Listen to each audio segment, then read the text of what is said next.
A paz do Senhor, eu sou Alessandra Bezerra, acadêmica da Unicesumar, do curso de Teologia. O meu RA é 1803-1355. Eu sou do Polo Macapá, no estado do Amapá. Esse vídeo é uma atividade da disciplina Pregações e Práticas Ministeriais, que tem como professor Hernandes Dias Lopes. Nós vamos estar aqui fazendo um sermão expositivo no livro de Romanos, no capítulo 8, do versículo 31 ao 39. O título desse sermão é O Amor que nos Justifica e o tema, as adversidades nos remetem à maturidade e ao amor de Deus. Portanto, abra a sua Bíblia comigo no livro de Romanos, no capítulo 8, a partir do versículo 31. Que nos diz assim: que diremos, pois, a estas coisas? Se Deus é por nós, quem será contra nós? Aquele que nem mesmo a seu próprio Filho poupou, antes o entregou por todos nós, como não nos dará também com ele todas as coisas? Quem intentará acusação contra os escolhidos de Deus? É Deus quem os justifica. Quem os condenará? Pois é Cristo quem morreu, ou, antes, quem ressuscitou dentre os mortos, o qual está à direita de Deus e também intercede por nós. Quem nos separará do amor de Cristo? A tribulação, ou a angústia, a perseguição, ou a fome, ou a nudez, ou o perigo, ou a espada? Como está escrito: por amor de ti, somos entregues à morte todo o dia. Fomos reputados como ovelhas para o matadouro. Mas em todas estas coisas, somos mais do que vencedores, por aquele que nos amou. Porque estou certo de que nem a morte, nem a vida, nem os anjos, nem os principados, nem as potestades, nem o presente, nem o porvir, nem a altura, nem a profundidade, nem alguma outra criatura nos poderá separar do amor de Deus, que está em Cristo Jesus, nosso Senhor. Então, Paulo, quando escreveu esta epístola aos Romanos, ele não estava em Roma, Paulo ainda estava terminando a sua terceira viagem missionária.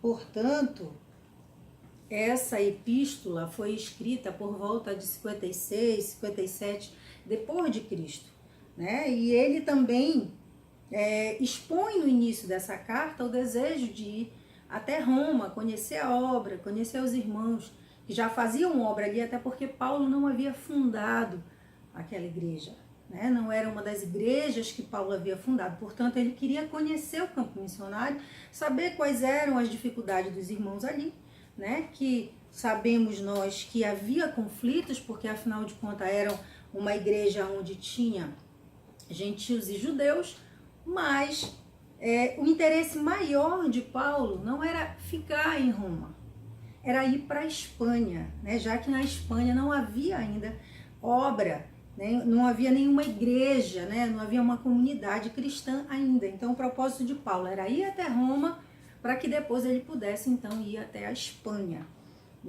A epístola, como foi observada, ela não trata de problemas locais específicos, como a gente observa nas outras epístolas de Paulo, onde ele dá ensinamento aos seus discípulos que estavam naquele lugar, e aquelas cartas se tornavam como se fossem ensinamentos, Mas ensinamento com problemas específicos. Romanos não. Ela é cheia de ensinamento, mas são ensinamentos gerais e são aplicáveis a todos os cristãos também, de todos os tempos, inclusive aos cristãos de hoje também. Então, desde o livro de Atos, a gente observa as cartas, os escritos de Paulo, que ele já falava acerca das aflições que se vivia, dos cristãos genuínos, daqueles que realmente seguiam a Cristo, que viviam o Evangelho. Então a gente já observava Paulo relatando isso aos cristãos, das dificuldades, das adversidades que surgiam, baseadas exatamente nas lutas que ele vivenciava, né? Paulo, a gente já estava vendo um Paulo aí maduro, nós já estávamos vendo um Paulo experiente, que já tinha vivido algumas experiências, né? As viagens missionárias, como a gente pode perceber. Então ele já não era um menino na fé, já era um homem seguro, um homem que tinha convicção e que já falava de grandes lutas que os cristãos deveriam então passar. Mas ao mesmo tempo, ele nos falava através das suas cartas, e nós observamos isso inclusive mesmo no livro aos Romanos, só que no capítulo 5, do versículo 2 ao versículo 5, ele fala sobre a experiência, a esperança, crescimento, né? E que a maturidade era um objetivo de cada um. A maturidade deveria ser um objetivo de cada cristão, né? Já que ali seria a plenitude, buscar a plenitude de Cristo, ter um amadurecimento espiritual. Então, esse é o cenário da carta aos Romanos. Vamos agora entrar na parte do conteúdo da carta, e a gente observa que Paulo, nessa carta, ele nos fala, a princípio, no versículo 10 desse mesmo capítulo, ele fala sobre a santificação, né? A santificação em Cristo que nos justificou do pecado, da maldição. Então ele relata que nós somos isentos da culpa quando Jesus morre por nós na cruz. Então, a partir daquele momento, nós passamos a ser justificados por ele, por Jesus. Portanto, através de Jesus, nós estamos livres do pecado, né? E quando a gente observa, no momento em que a gente começa a ler esse cântico, porque ele foi considerado um cântico de vitória, né? Então, a gente observa no capítulo 31, no 33 e no 34, Paulo falando da seguinte forma: que diremos, pois, a estas coisas? No 33 ele diz assim: quem tentará acusação contra os escolhidos de Deus? E no 34 ele diz: quem os condenará? Né? Paulo faz a pergunta e ele mesmo entra com respostas baseadas na palavra de Deus, baseado na sua experiência, né? E ele fala que nós fomos justificados pela fé, que nós somos eleitos, né? Nós somos eleitos de Deus, nós somos eleitos através de Jesus Cristo, nós adquirimos essa eleição, né? Nós adquirimos essa liberdade. Em Cristo nós somos livres. Mas ele pergunta que quem é que irá, então, quem vai intentar algo, quem vai nos acusar de algo? Quem é que pode nos acusar de alguma coisa, não é? Quem é que pode nos condenar? Então, o que é que nós observamos? Que Paulo está querendo dizer para o nosso entendimento? Que que Jesus Cristo já pagou o preço na cruz, né? Que o preço por nós já foi pago, já foi decretado ali naquele momento que Jesus era o nosso dono. Ele, sendo o nosso dono, nós passamos a ser escravos dele. Por isso mesmo que Paulo falava que ele era escravo de Jesus, escravo de Deus, e não mais escravo do pecado. Então a gente observa aqui que ele mesmo responde que no versículo 31, quando ele pergunta: que direis, pois, a estas coisas? Se Deus é por nós, quem será contra nós? Se nós estamos vivendo uma vida de santidade com Deus e já fomos justificados, né, através da fé, então ninguém mais tem nada a falar contra nós, né? Nós somos de Deus, nós estamos na mão do juiz supremo, que é Deus. Então, não há condenação alguma. A próxima pergunta ele fala: quem tentará acusação contra os escolhidos de Deus, né? E Isaías fala, no livro de Isaías, no capítulo 50, no versículo 8 e 9, fala de nós termos sido eleitos por Deus, né? Então ele diz assim: quem tentará acusação contra os escolhidos, né? Os eleitos de Deus, quem tentará? Se é Deus quem nos justifica. É claro, nós fomos justificados por Deus através da vida de Jesus Cristo. Então não há acusação, não há nada que possam nos acusar. No versículo 34 ele diz: quem os condenará, né? Então, se Cristo morreu por mim, né? E ressuscitou, logo ele tem a posse da minha vida. Então, eu sou dele e ele é meu. Então, quem é que vai intentar acusação contra mim? Quem vai me condenar? Porque se Cristo morreu, ressuscitou, e eu não estou mais vivendo segundo a lei, mas agora eu estou vivendo segundo a fé, a graça, né, que foi adquirida através de Jesus, então não há condenação contra aqueles que estão com Jesus. Já no versículo 35, ele diz assim: quem nos separará do amor de Cristo?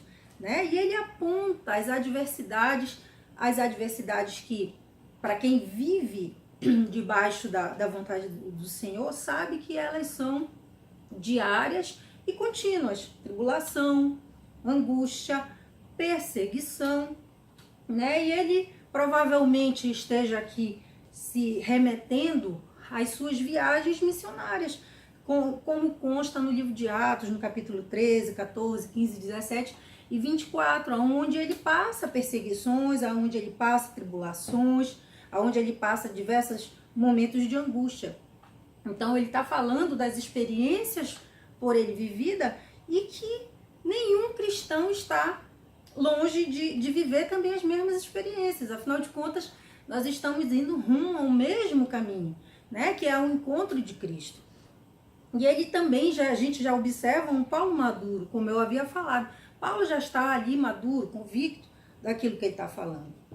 O outro ponto que ele aponta, né, nesse mesmo versículo 35, ele diz que a fome, a nudez, né, ele coloca situações assim de escassez, momentos de escassez dele, mas possivelmente esses momentos aí ele esteja relatando nas prisões que ele vivenciou também, como cristão perseguido, né?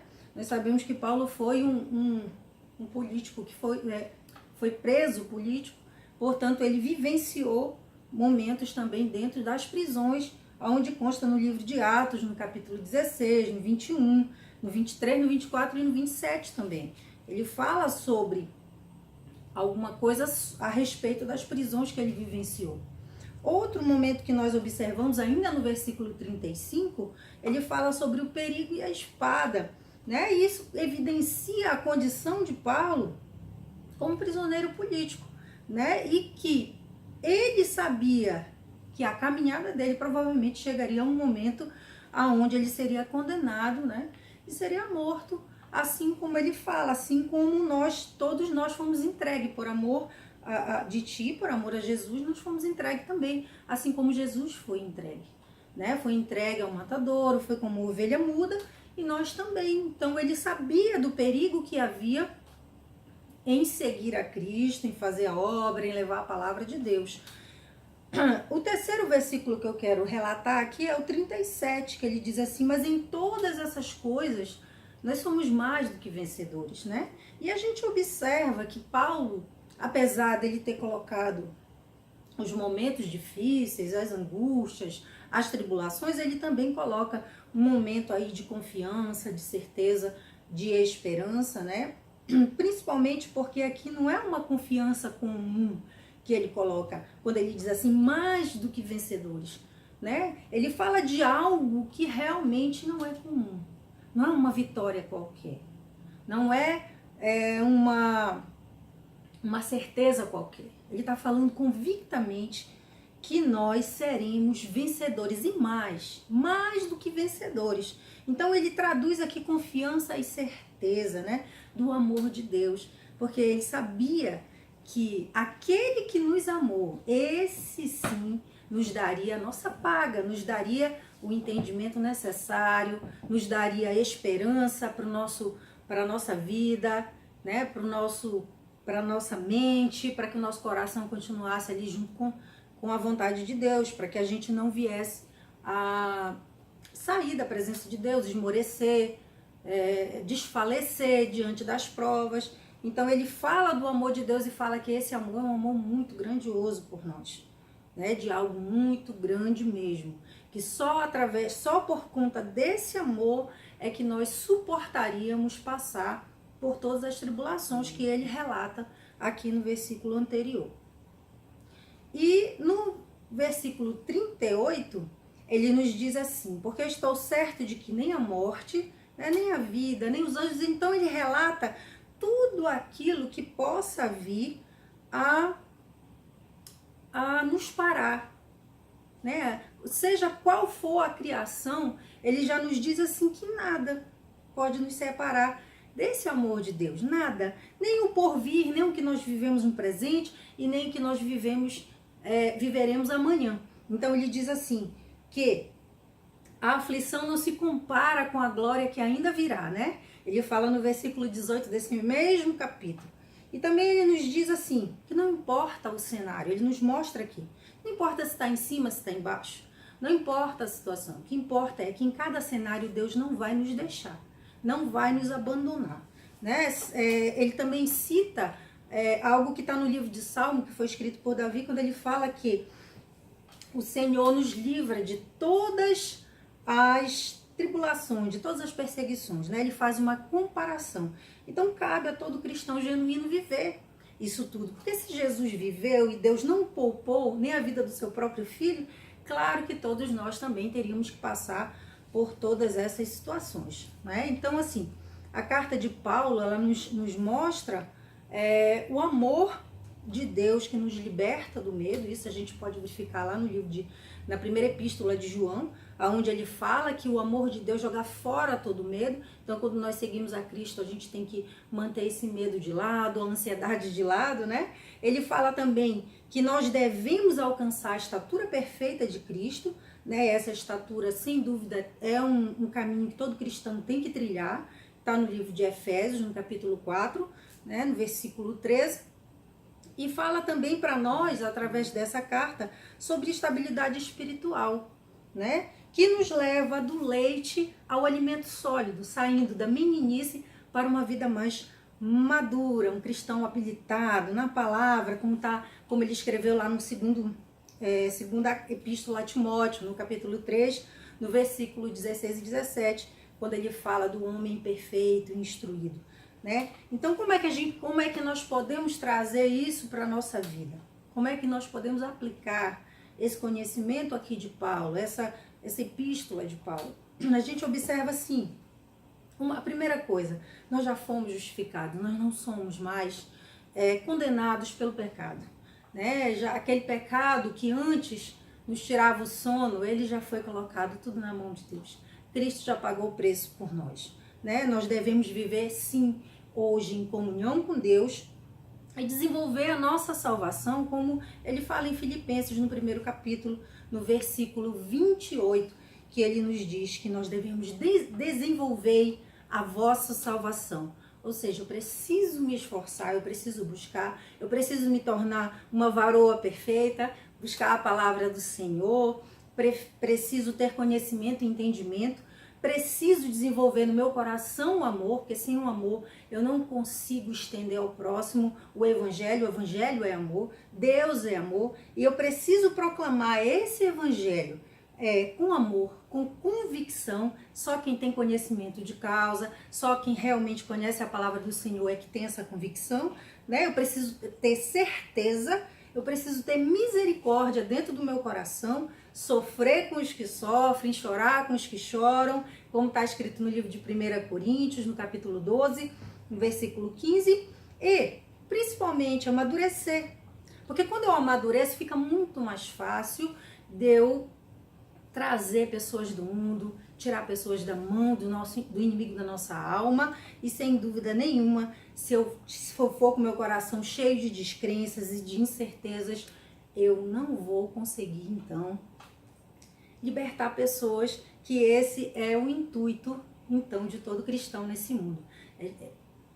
Pegar pessoas do mundo, tirar pessoas da mão de Satanás, para que a gente possa povoar, né, o reino de Deus, com certeza, com pessoas de bom coração, assim como Deus tem trabalhado na nossa vida. Portanto, eu só quero agradecer a Deus a essa oportunidade, né? Primeiramente a Deus por ter me dado entendimento para falar da palavra dele, pelo privilégio. Quero agradecer a Unicesumar, né? A Faculdade Unicesumar, e agradecer a todos os meus colegas. Que Deus abençoe a todos. Amém.